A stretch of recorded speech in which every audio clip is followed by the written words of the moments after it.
Assalamualaikum warahmatullahi wabarakatuh.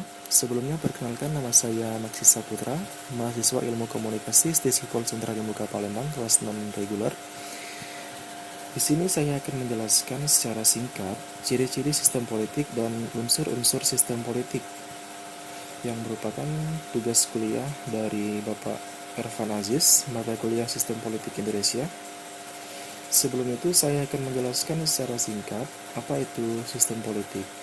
Sistem politik adalah kumpulan ide, gagasan, dan pendapat yang membentuk satu kesatuan atau kesepakatan yang saling berhubungan antara satu hal dan lainnya. Sistem politik diperlukan dalam mengatur, melaksanakan, dan mempertahankan pemerintahan atau kekuasaan. Selanjutnya, sini saya akan menjelaskan 7 ciri-ciri sistem politik. Yang pertama ialah sistem politik memiliki tujuan atau target yang ingin dicapai. Yang kedua, sistem politik memiliki komponen-komponen yang menjadi penggerak dari sistem tersebut. Yang ketiga, masing-masing komponen dari sistem politik memiliki fungsi yang berbeda antara satu dengan yang lainnya. Yang keempat, antara komponen sistem politik memiliki interaksi antara satu dengan yang lain. Yang kelima, dalam sistem politik ada struktur kerja yang telah diatur secara jelas atau disebut juga dengan mekanisme kerja. Yang keenam, dalam sistem komponen politik terdapat suatu kekuasaan dengan tingkat yang berbeda-beda. Yang ketujuh, sistem politik memiliki suatu kebudayaan yang berisi prinsip dan pemikiran dan menjadi pemicu berkembangnya sistem yang telah ada.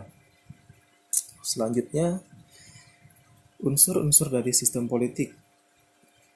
Terdapat ada 4 unsur dalam sistem politik. Yang pertama yaitu partai politik. Secara garis besar, yang dimaksud dengan partai politik adalah sekelompok warga negara yang terorganisasi, anggota-anggotanya memiliki cita-cita, tujuan, dan juga orientasi yang sama. Yang kedua, kelompok penekan atau pressure group.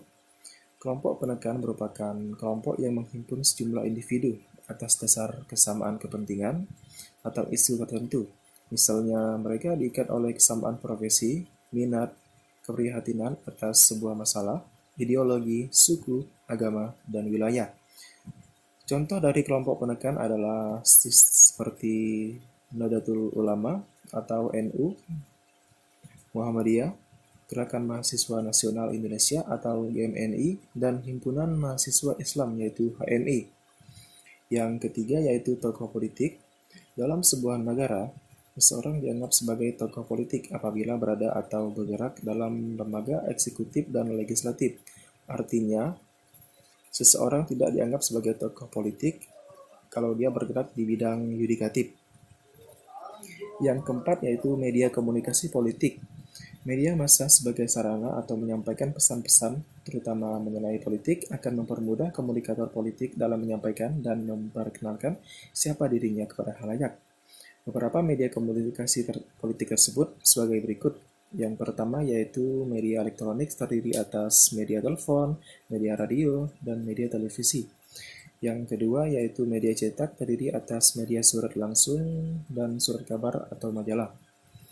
Baiklah, sekian penjelasan singkat dari saya mengenai ciri-ciri sistem politik dan unsur-unsur sistem politik. Lebih dan kurang saya mohon maaf, kepada Allah saya mohon ampun, terima kasih. Saya akhiri, wassalamualaikum warahmatullahi wabarakatuh.